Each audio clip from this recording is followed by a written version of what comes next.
विश्व में वो बड़ा दुर्भागी माना जाएगा जो किसी के भी दोष देखता है।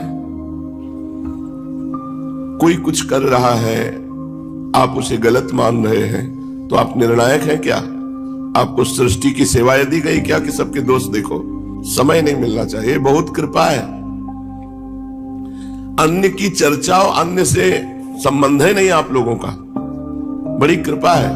अब अगर आपस में बैठकर गंदगी करो अंतःकरण की तो बात अलग है, नहीं आप लोगों की दिनचर्या भगवान ने ऐसी बना दी है कि 1 मिनट का टाइम ही नहीं किसी के विषय में सोचने का। इतना थक जाओ कि सो जाओ, जगो तो फिर सेवा, इतनी सेवा है कि अपने पास समय नहीं। ऐसा ही जीवन होना चाहिए। पूज्य पंडित गया प्रसाद जी की वाणी में पीछे कि आपकी दिनचर्या इतनी बिजी होनी चाहिए कि 1 मिनट भी खाली नहीं होना चाहिए। तो जो ऐसे घूमते रहते हैं वो एक दूसरे की निंदा करते हैं, एक दूसरे के दोष दर्शन करते हैं, दुर्भागी है। और कहते हैं ऐसे मूर्ख लोग जो दूसरे की निंदा करते हैं, हमारे प्राण संकट में तो भी मैं ऐसे के दर्शन नहीं करना चाहूंगा। इनके दर्शन कर लो प्राण बच जाएंगे, तो प्राण निकल जाए, पर ऐसे नीच पुरुषों का दर्शन ना हो जो दूसरों की निंदा करते हैं। ये नियम बना लो, पर चर्चा नहीं करनी, वाणी का नियम बना लो, बहुत बढ़िया जीवन हो जाएगा। हमारे सदगुरुदेव भगवान का नियम है, पर चर्चा नहीं करते।